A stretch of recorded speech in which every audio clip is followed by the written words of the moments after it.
Hello, hello, hello, everybody, and welcome to another fantastic episode of Let's Talk About This is a podcast where we talk about love, intimacy, sex, relationships, gender, quality, all of those great things, and how they all impact and influence our lives. So, who am I? I, of course, am your host. My name is Tila. I'm a sex educator, relationship expert, and published author. I actually have some very exciting news for everybody. I'm actually starting to work on my next book. So, if you're interested in checking out more information about that, please, I'm hoping to get some information out to you guys in the next week or so.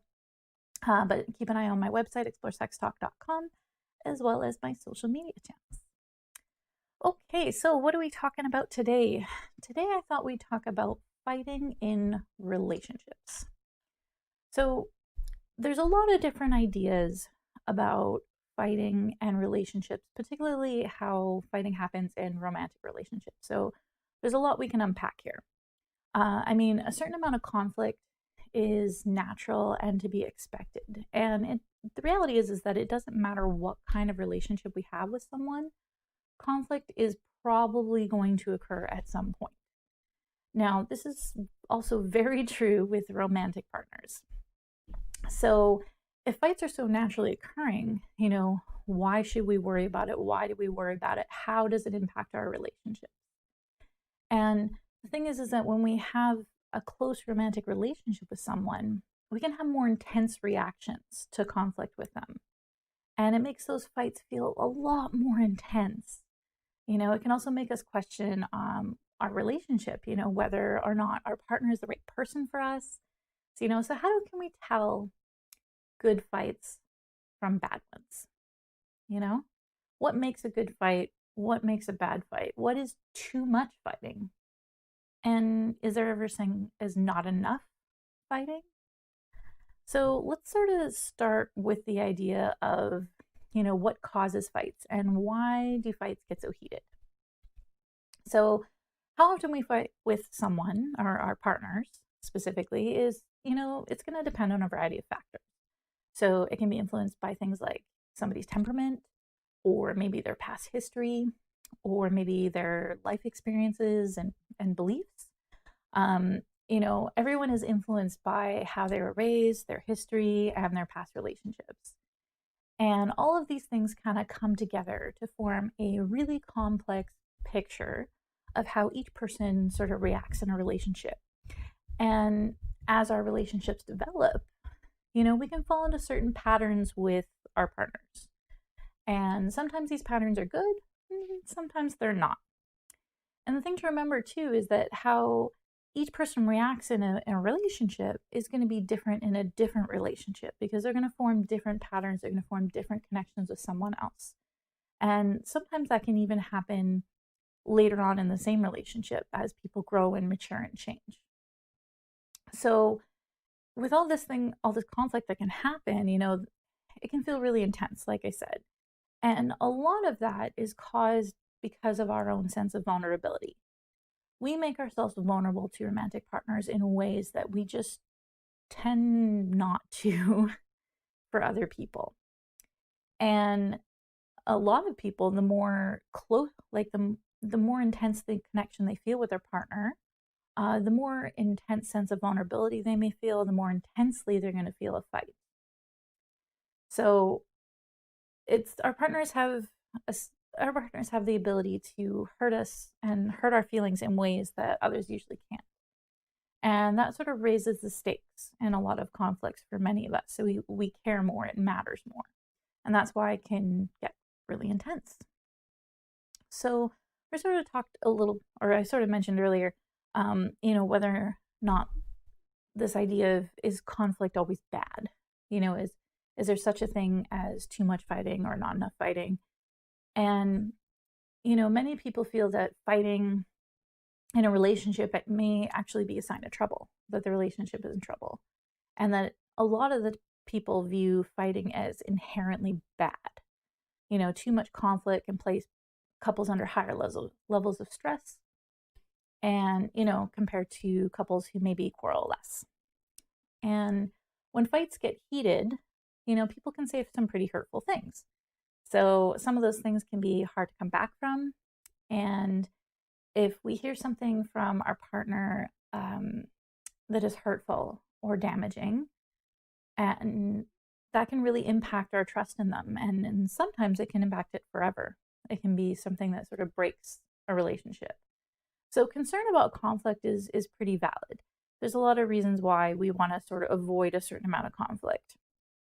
But it's important to know that conflict is not always a bad sign.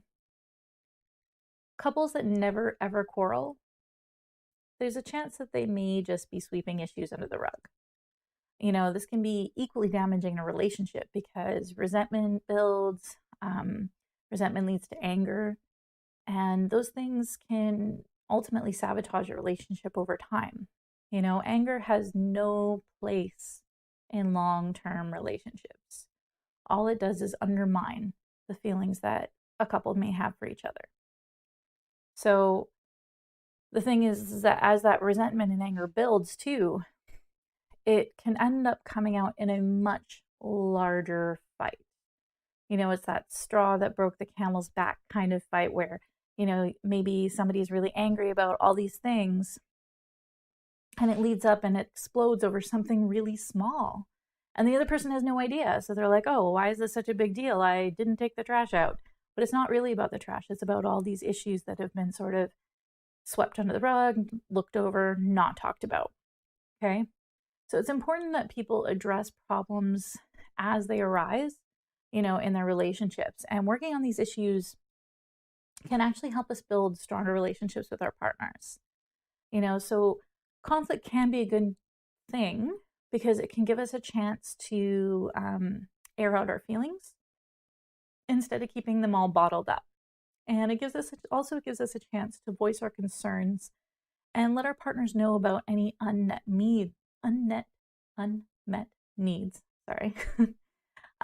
we may have. So fights give us this chance to, try to communicate and make things better. So it's not really about whether conflict is good or bad. It's really about what kind of fights are you and your partner having? What kind of fights are actually happening in the relationship?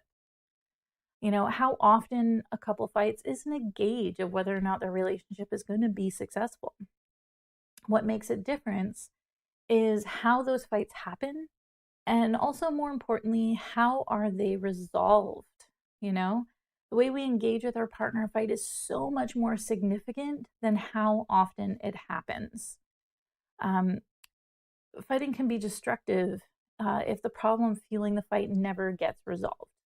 If somebody just says, okay, fine, whatever, and just lets it go, but they don't actually let it go, once again, we're feeding back into that resentment that's going to sabotage relationships, right? So couples need a way to work through the issue. If a compromise is never reached or a resolution is never reached, or maybe the primary cause for the fight was never even addressed, the fight is just going to continue, probably in a different form. So this can be, like I said, the end of relationships. People eventually hit a point where they're no longer willing to tolerate the problem that persists. And if it's never resolved, they're just going to leave. So solid and open communication is really, really key to resolving or to actually having any kind of successful relationships. The difficult thing about that, though, is that communication, there's so many different layers and ways of being able to do it and do it successfully. When we're having a fight with someone close to us, emotions tend to run really high. That does not lead us to our best thinking brains when it comes to communication. So how do we handle this intensity? How do we handle those fights and how do we keep that communication open? An important one is timing. So usually fights aren't really a predictable thing. You never it's not in the schedule. Hey, next Tuesday at 8 p.m. we're going to have a fight. It's not really how it works. They usually pop up in that moment. And that moment is typically not when it's the most convenient. But the point of that isn't that it should be the most difficult, but the person bringing the fight is not trying to be difficult. Uh, but usually the moment is triggered by something for someone, whether it's an action, a phrase, maybe what they're thinking about that day, the mood that they're in, whatever the reason somebody feels the need to start the fight at that moment, it's usually because they feel pushed from something internal. Like I said, their thoughts, the day they had, the mood they're in, something that happened to them at work, or maybe on the drive home, or maybe something you said and they just can't keep it to themselves anymore. And the thing is too that they may know that this isn't the best time, but they may feel like they can't wait any longer. So if a partner is raising an issue with you, and even if it's not the best time, it's really important to stop, to take that moment to stop and listen. I know that this can be really challenging if you're caught off your guard, but it can be really crucial in keeping those lines of communication open.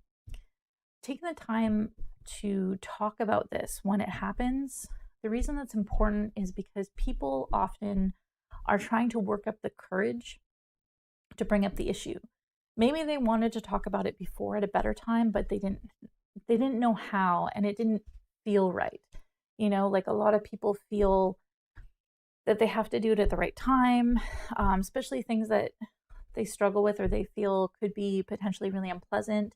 They might be putting off because it just never feels like the right time to cause an issue. But in the heat of the moment, they're sort of pushed by those feelings. So if it gets immediately brushed off, they may feel like their concerns are not being taken seriously, or that maybe their concerns are less important, or worst of all, that they aren't important. So people are more likely to be honest in the moment when they feel they're ready to talk about things. And that's sort of another reason as well. If the conversation gets rescheduled, they may be in a different headspace. They may not have everything in mind that they wanted to say, or they may just lack the courage to say it at that time. So if you can't make it the perfect time,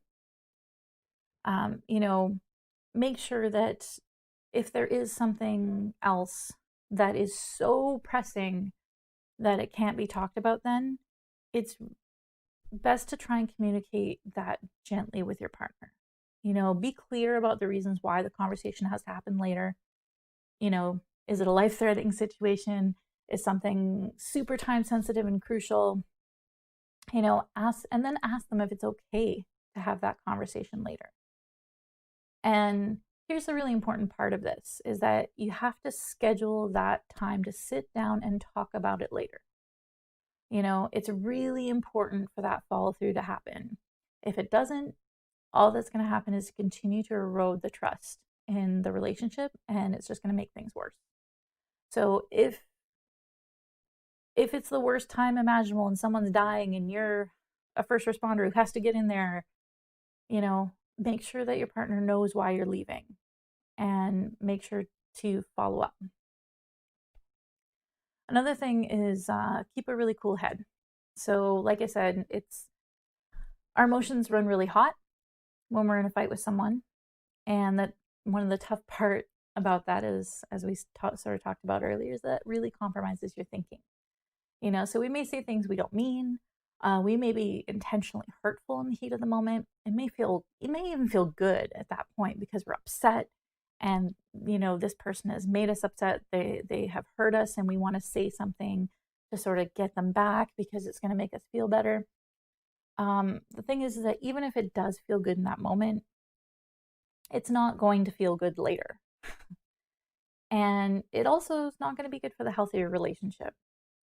Now, if you are someone who is hearing this and thinking that, I'm wrong and that it did feel good later, I would encourage you to take a look at your relationship and examine why that is. We should be wanting to support our partner and not hurt them. And if you're taking pleasure in your partner's discomfort, intentional discomfort, non-consensual discomfort, then that's a whole other issue, right? So anyway, that's sort of a bit of a side note, but everyone is different when it comes to conflict. And there are a lot of different ways people prefer to handle it or how they choose to cope with it. And when speaking to your partner, remember that how they cope may be different from you. So take a deep breath, listen to what your partner needs. And if you need a moment, remember to, think or take a breath and let them know that you need that. Tell your partner what you need in this fight to keep a cool head. And if that's, hey, I need to walk away for 5 minutes, this is getting really intense for me, take that minute, take that 5 minutes, let your partner know that you need that time.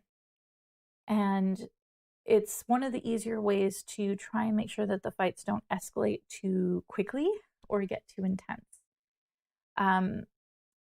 It is important that when something's bothering us that we don't let it build up, but how we communicate to our partner is very crucial. Like I said, those words said in anger may be really hard to take back, or really hard to step back from. So we should be trying to remember that this is somebody we care about, and that this is someone who matters to us, and that when we are not upset, we are hopefully wanting to protect that person and wanting to make that person feel good, not bad. So,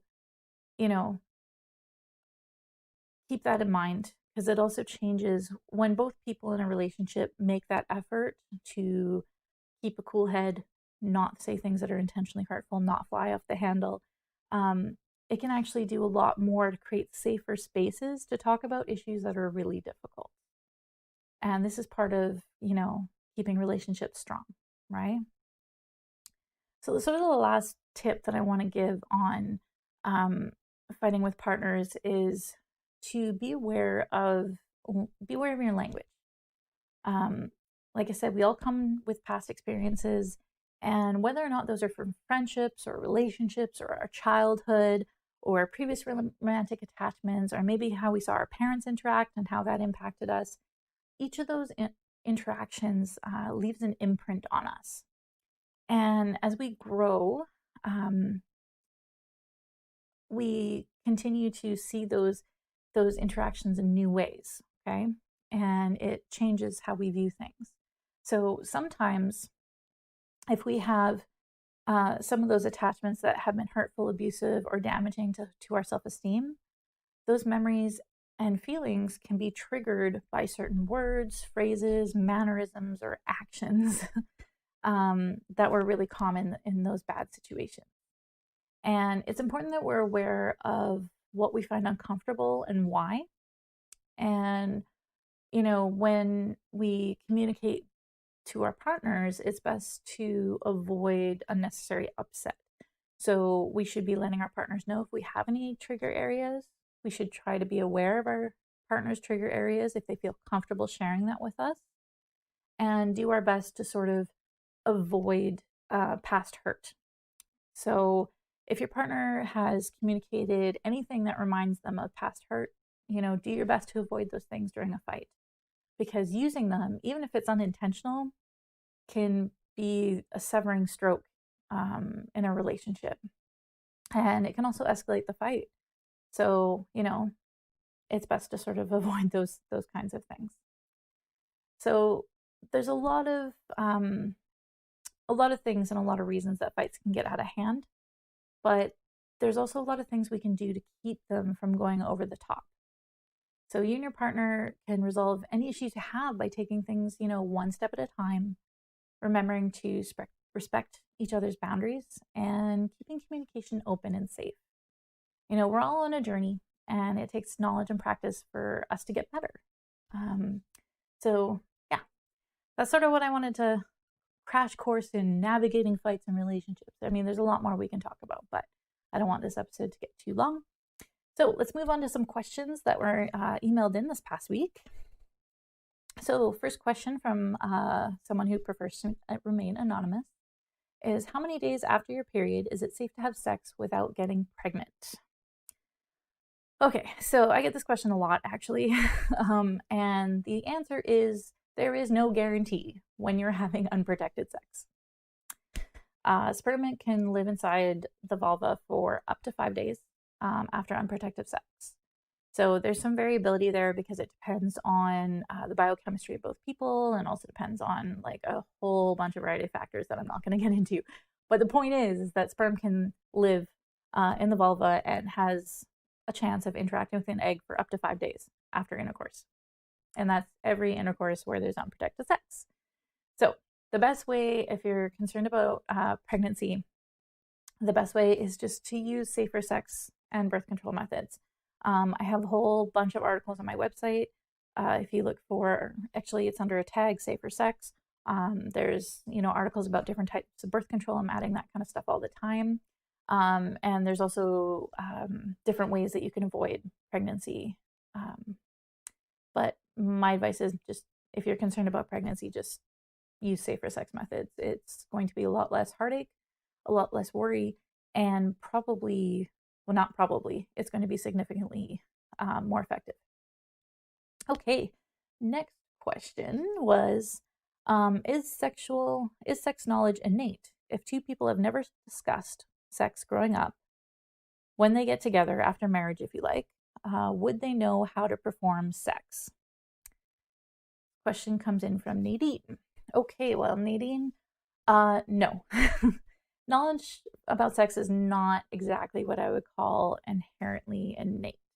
I mean, people tend to have an idea of what to do, and there's a lot that's driven by hormones and our drive, but that doesn't always mean that they're right. I mean, I think it was last year or 2 years ago, there was I'm sure, I don't know if you guys saw it, but there was a article online about a couple who's having trouble conceiving a child, and they went to see a doctor about it, and turns out that they've been having anal sex for years. And just to be clear, pregnancy cannot occur from anal sex. But they didn't know. So, and neither of them tried to learn anything, and they, the woman in question just had always been told that sex was supposed to be painful and not something that she would enjoy, so she just didn't think anything of it. And they had been trying to conceive a child the whole time and had not been successful. So, knowledge about sex is not inherently innate. We need to learn about it. And the more we learn, the better sex we're going to have, the better relationships we're going to have. And overall, it's just going to be a much more satisfying experience. And we're also going to reduce the risk of encountering things that we don't want, like unwanted pregnancies or sexually transmitted infections. That helps. All right. So, last question of the day is, can a positive consent be revoked after intimacy? And this is a question from Brad. All right, Brad. Well, consent is an ongoing process. Absolutely. And one of the basic principles of consent is that it can be withdrawn at any time. But the thing is that consent is an ongoing process looking forward. You can't change what has already happened. You can just stop consent from going forward. So, I mean, you can't change the past, right? So looking back at things that have already happened, if we consented at that time, we can't withdraw that consent that's in the past. We can just say, I do not consent to whatever activity this is from now going forward. If someone is saying that consent was withdrawn in the past, or maybe they're actually saying it's been coerced, where consent was not properly obtained like at that moment, that's different. So those are kind of the questions that I would ask. If somebody is saying that consent is no longer applicable for something that's already happened, I would say, was consent observed in the first place? Does that make sense? I hope that answers your question. Anyway, so yeah, that's all I've got for today. Next episode, of course, will air next Tuesday, August 18th at 8 p.m. Pacific, 11 p.m. Eastern. I hope you guys enjoyed this episode, and if you did, please share. Of course, it goes live out to Twitch, YouTube, and Facebook, and it's available on for download on Podbean, Spotify, iTunes, Google Play. And I think there's one more and I can't remember what it is. Anyway, wherever you download podcasts, it's available. So please share, recommend it to somebody. If you're looking for more information about sex, relationships, and all that good stuff, please check out my website, exploresextalk.com.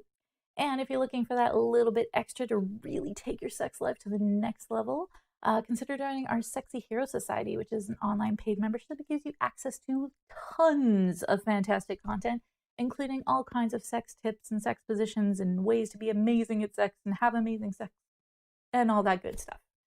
Anyway, thanks so much, everybody, and I hope you all have a fantastic week, and I look forward to seeing you all next week. Take care.